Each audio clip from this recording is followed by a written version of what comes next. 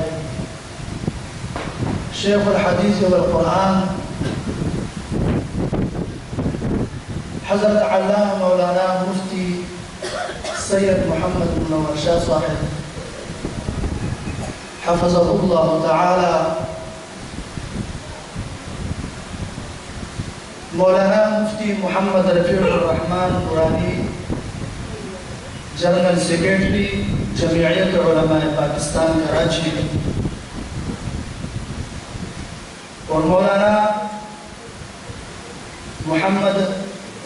نوید عباسی رہنما جماعت اہل سنت، شیخ الحدیث والقرآن استاد الکل مولانا عبد الباری صاحب، استاد الکل مولانا محمد عبد الصمد صاحب، دیگر مشائخ کرام، علماء کرام، الحمدللہ آج یہ مبارک محفل جس کی نسبت عرس مجددین سیدنا امام ربانی مجدد الفسانی شیخ احمد فاروقی سرہندی نور اللہ مرقدہ، اور جس کی نسبت شیخ المشائخ حضرت سیدنا و مرشدنا حضرت داتا صاحب نور اللہ مرقدہ، ولی کامل عاشق رسول حضرت علامہ مولانا شاہ احمد رضا خان نور اللہ مرقدہ، ولی کامل سراج السالکین حضرت سیدنا و مرشدنا حضرت سراج الحق صاحب نور اللہ مرقدہ، اور شاہ صاحب مبارک کے والدین کریمین، یہ آج یہ مبارک محفل مبارکہ ان سب تمام کاملین اولیاء کرام رضوان اللہ تعالی علیہم اجمعین کے ساتھ اس کی نسبت ہے، اور الحمدللہ امام ربانی مجدد الفسانی شیخ احمد فاروقی السرہندی اور اعلیٰ حضرت شاہ احمد رضا خان نور اللہ مرقدہ کا یہ عرس مبارکہ 27 سالہ منایا جا رہا ہے۔ اس سے پہلے یہ مبارک عرس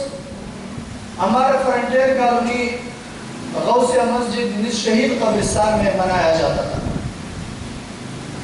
وہ مقام اور وہ جگہ کہ جہاں پر چاروں طرف وہ حضرات اور وہ لوگ رہتے ہیں جو کہ دین اور اسلام کے دشمن ہیں،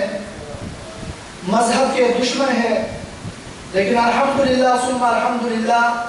حضرت شاہ صاحب علیہ الرحمہ کی جدوجہد سے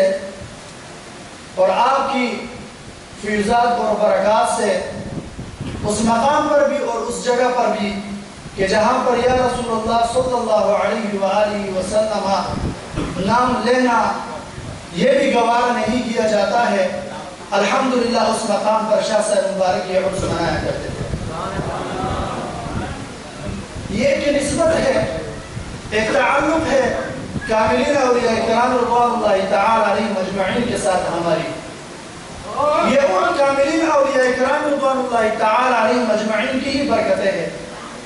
کہ آج اللہ رب العزت نے ہم پر یہ فضل فرمایا، ہم پر یہ کرم فرمایا کہ ایسے کاملین اولیاء کرام رضوان اللہ تعالی علیہم اجمعین کے ساتھ ہماری نسبت اور ہماری تعلق۔ سیدنا امام ربانی مجدد الفسانی شیخ احمد فاروقی السرہندی رضی اللہ تعالی عنہ مبارک مکتوبات شریف مکتوب نمبر 87 میں صحبت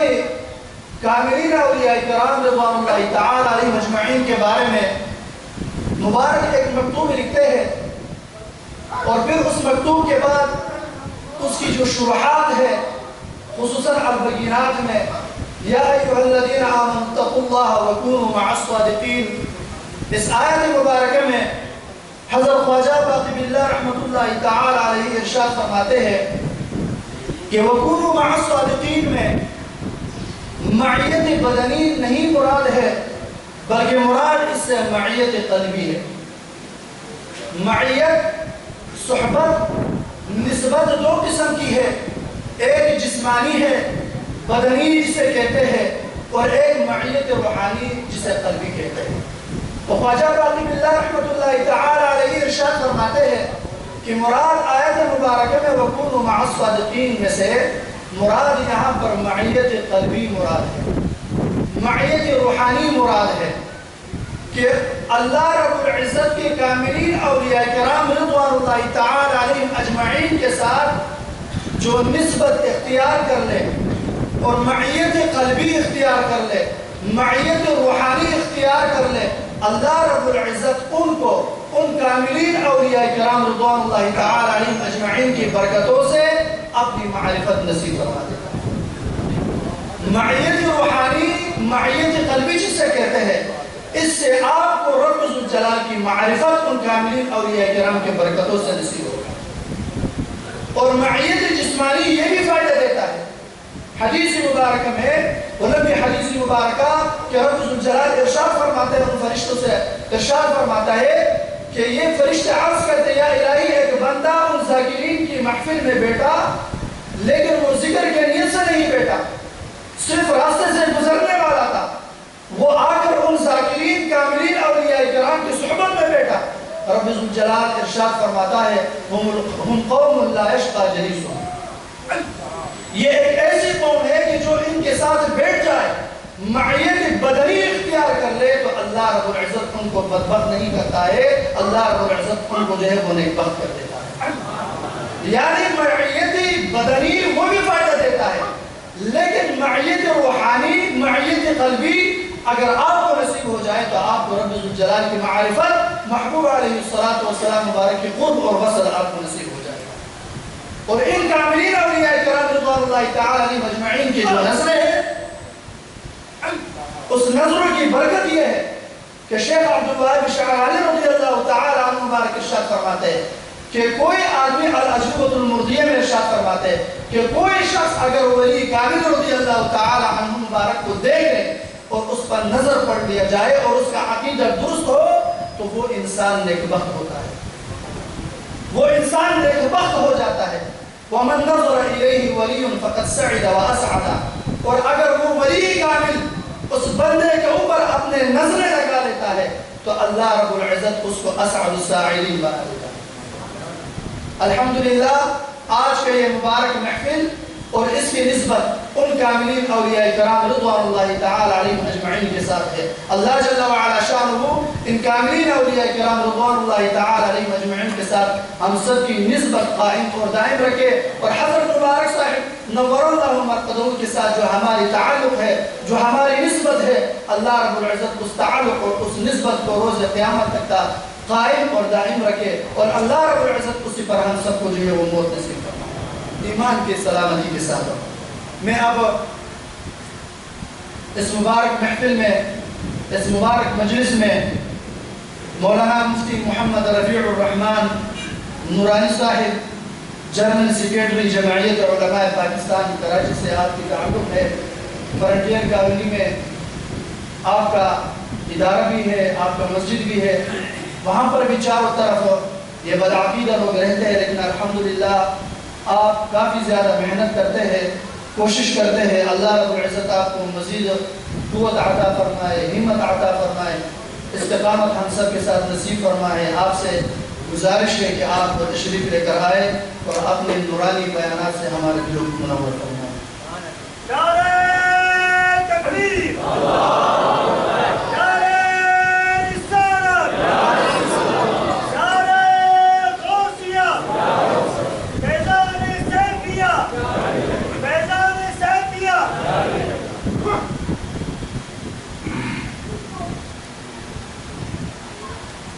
نحمده ونصلي ونسلم على رسوله الكريم، اما بعد فاعوذ بالله من الشيطان الرجيم، بسم الله الرحمن الرحيم۔ يا ايها الذين امنوا اتقوا الله وقولوا قولا سديدا، ان الله وملائكته يصلون على النبي يا أيها الذين آمنوا صلوا عليه وسلموا تسليما اللهم صل على سيدنا ومولانا محمد وعلى آل سيدنا وأصحاب سيدنا مولانا محمد وبارك وسلم وصل عليه صلاة وسلام عليك يا سيدي يا رسول الله. حمد و ثنا کے بعد محترم المقام حضرت قبلہ پیر طریقت رہبر شریعت شیخ الحدیث و تفسیر حضرت علامہ مولانا سید احمد علی شاہ صاحب سیفی دعوت برکات ملا علیہ اور اس بزم کے اندر دیگر مشائخ عظام علماء کرام اور میرے سنی بزرگ و بھائیو السلام علیکم ورحمۃ اللہ وبرکاتہ۔ آج کی یہ عظیم الشان محفل عرس مجدد دین قبلہ شاہ صاحب کے حکم پر حاضر ہوا اور یقیناً یہ ہمارے لیے بڑی سعادت کی بات ہے کہ اللہ تبارک و تعالی ہمیں ان بزرگوں سے فیض ہونے کی توفیق عطا فرما رہا ہے۔ قبلہ سید احمد علی شاہ صاحب سے میرے 20 سال کے قریب روابط قائم ہیں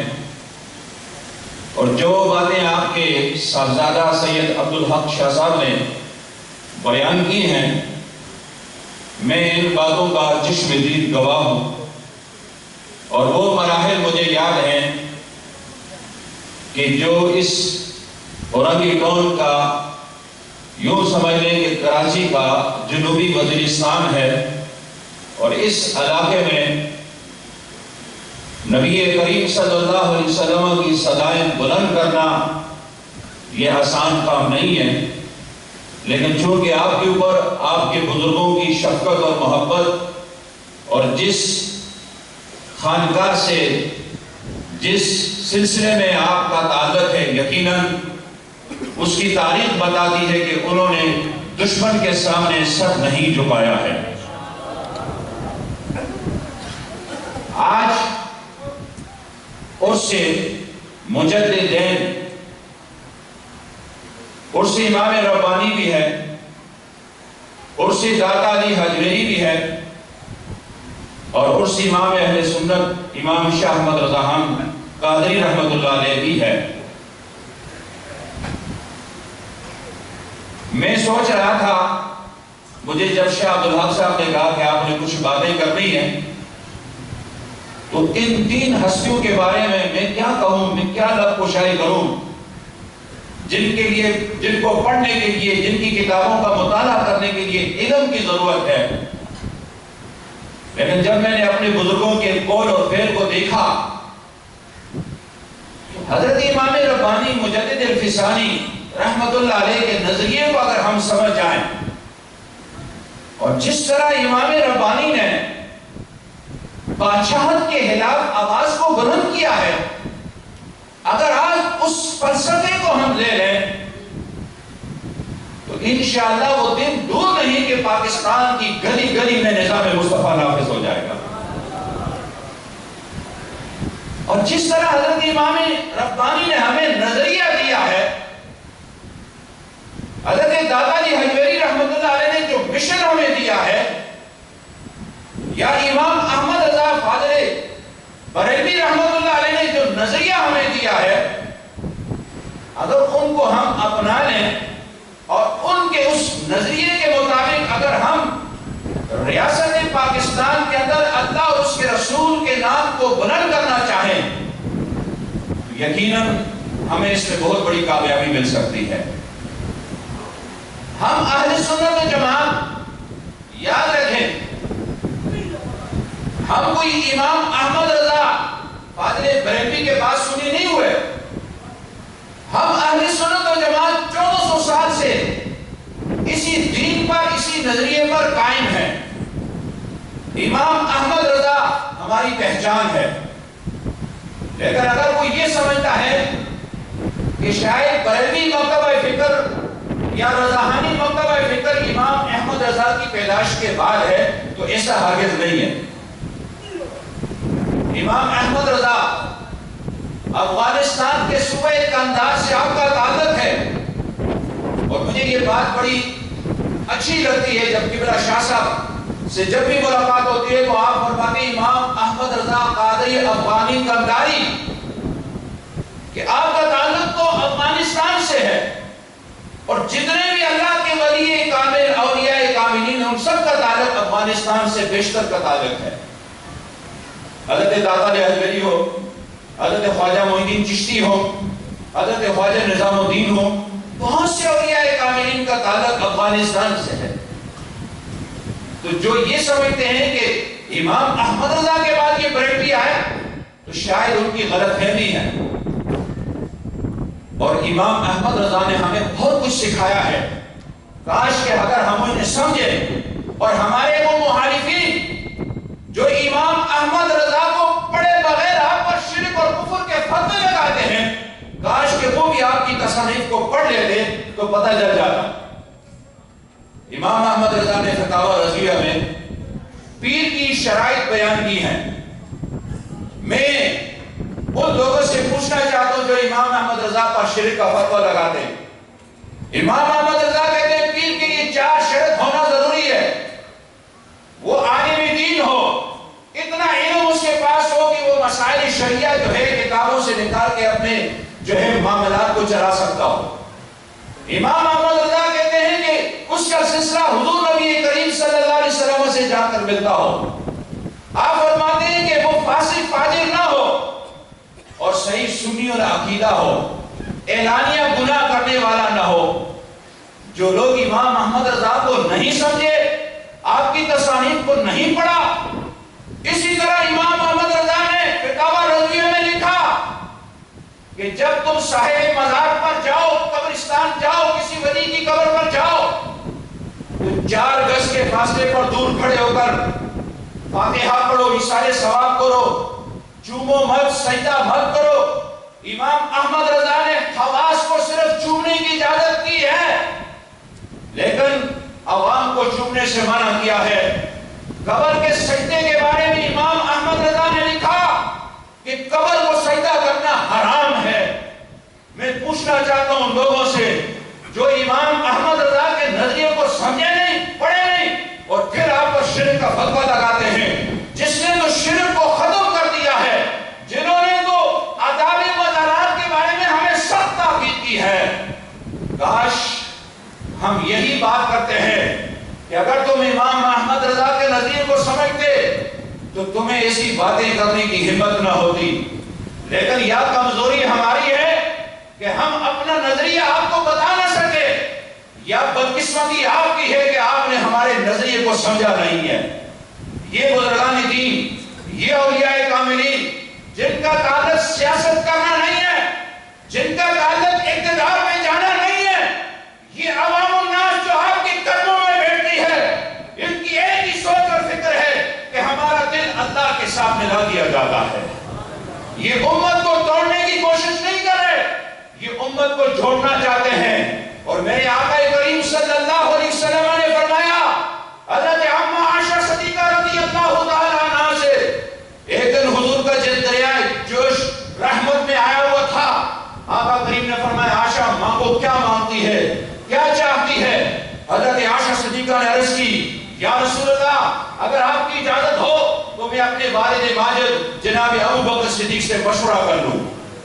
سرکار علیہ السلام نے آپ کو اجازت دے دی۔ آپ جب مشورہ کرنے کے لیے اپنے والد کے قدموں میں گئی اور عرض کی، ابا جان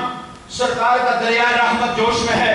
حضور نے فرمایا عائشہ مانگو، کیا مانگنا چاہتی ہو؟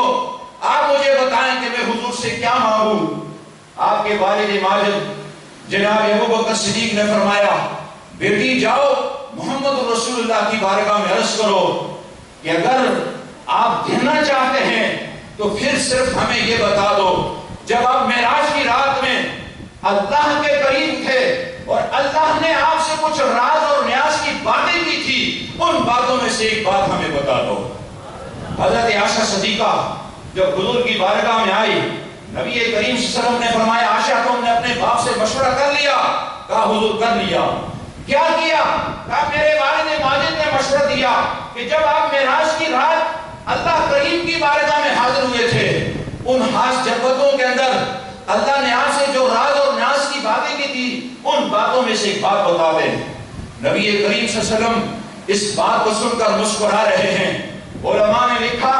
کہ حضور دو وجہ سے مسکرائے۔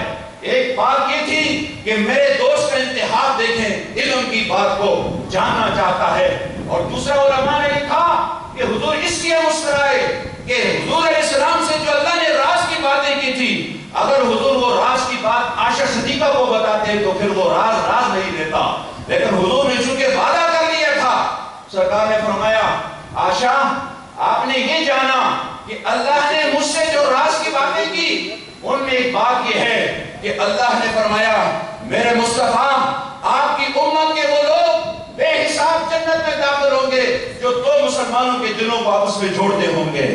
حضرت عائشہ صدیقہ نے واپس جا کر اپنے والد ماجد حضرت ابوبکر صدیق کو بتایا کہ حضور نے فرمایا کہ وہ لوگ بے حساب جنت میں جائیں گے جو آپ کی امت کے دلوں کو جوڑتے ہیں۔ جناب ابوبکر صدیق نے جب اس بات کو سنا تو آپ رونے لگ گئے، آپ کی آنکھوں سے آنسو جاری ہو گئے۔ حضرت عائشہ صدیقہ نے پوچھا والد گرامی کیا وجہ ہے آپ اس بات پر رو رہے ہیں، آپ کو تو خوش ہونا چاہیے۔ آپ نے فرمایا بیٹی تصویر کا دوسرا رخ بھی دیکھو، جو لوگ بے حساب جنت میں داخل ہوں گے لوگوں کے دلوں کو جوڑنے کی وجہ سے، لیکن پھر جہنم میں وہ لوگ جائیں گے جو لوگوں کے دلوں کو توڑنے کی کوشش کریں گے۔ مجھے اس دن پر رونا آتا ہے کہ جو لوگ امت کو توڑنا چاہتے ہیں۔ آج اگر ہم اپنے مرکز کو سمجھ جائیں، آج ہم اولیاء کاملین کے مشن کو سمجھ جائیں، اور میں یہ بات جمعوں میں کے خطبوں میں کہتا ہوں کہ بڑے بڑے پاکستان میں اجتماعات ہوتے ہیں تبلیغ کے نام پر، اگر ان کے اغراض اور مقاصد دیکھیں تو ہر کسی کا نظریہ ہوتا ہے کہ میرا مسلک کی تشہیر زیادہ ہو، میرا مسلک جو ہے زیادہ طاقت میں آ جائے، لیکن اولیاء کاملین کی تبلیغ جو تھی وہ خالصتاً اللہ کے لیے تھی اور اللہ کے رسول کے لیے تھی، وہ کسی مسلک کے لیے نہیں تھی۔ آپ کی بارگاہ میں اولیاء کے قدموں میں ہندو بھی آتا تھا، عیسائی بھی آتا تھا، یہودی بھی آتا تھا، مسلمان بھی جاتا تھا، نظریہ یہ تھا کہ یہ اولیاء کاملین اللہ سے ملاتے تھے۔ یہ اولیاء کا طریقہ ہے، یہ اولیاء کے ساتھ قائم رہنا، ان کی صحبتوں میں رہنا، اپنی دنیا کو بھی اچھا کرنا ہے اور اپنی آخرت کو بھی اچھا کرنا ہے۔ میرے دوستو، میرے بھائیوں، میں یہی عرض کروں گا کہ اپنے مرشد کامل سے رابطے میں رہیں، آپ کی خدمت میں حاضر ہوتے رہیں، آپ سے فیض لیتے ہیں، یہی آپ کے لیے دنیا میں بھی کامیابی ہے اور آخرت میں بھی یقیناً آپ کے لیے کامیابی ہوگی۔ اللہ تعالیٰ میری حاضری اپنی بارگاہ میں قبول فرمائے۔ وآخر دعوانا الحمدللہ۔